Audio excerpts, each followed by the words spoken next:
Good afternoon. On today's show, we'll be having a very special guest. She was America's first and most lasted TV star America has ever had.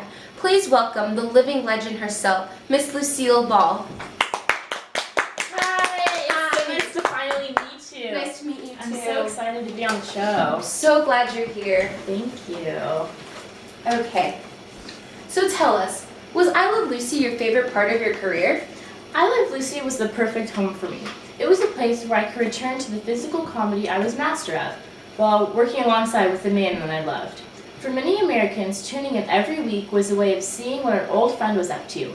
Each new show looked at a different aspect of everyday life, finding humor in our dreams and our frustrations.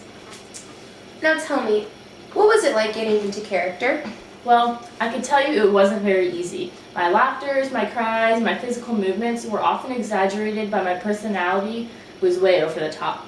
For examples, when infants are wailing and sobbing, that was my common reaction when my plans went really bad. Which they always did, and it was certainly over the top, yet hilarious and believable all at the same time. That's so exciting. What was it like being the first pregnant woman on TV? Well, I was not about to take the hiatus from the show during my pregnancy. I planned to write Lucy Ricardo's pregnancy into the script. Not only did the network executives want to show a pregnant woman on television, but they forbade uttered the word pregnant on the air. Instead, we used the word expecting, with lots of comic play and word due to Ricky Ricardo's accent. He pronounced it as specting.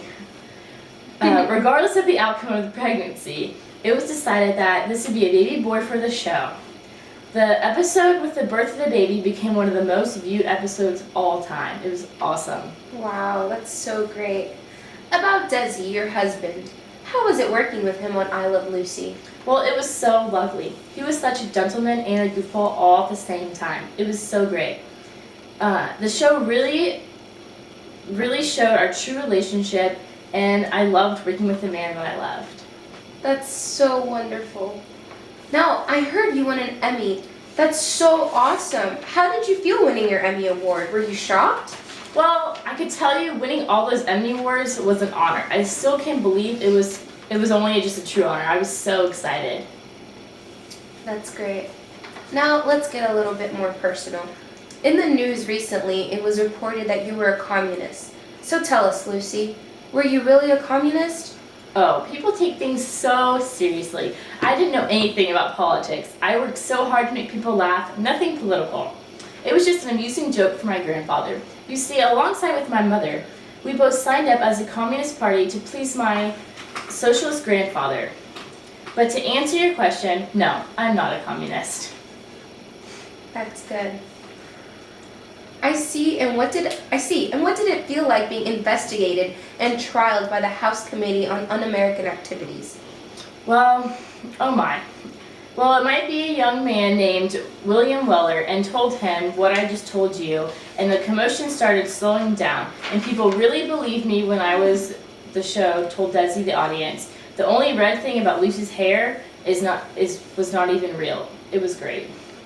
It looks like you've been through a lot of trials and tribulations in your life. Do you have any advice for people who are afraid to speak what they think? Yes, I do. Ladies, don't be afraid to tell people what you think of them. I think you should just follow your heart and not care what people think. Also, don't just follow your friends or what your family says about something. Make your own decisions. Thank you so much, Lacey, for being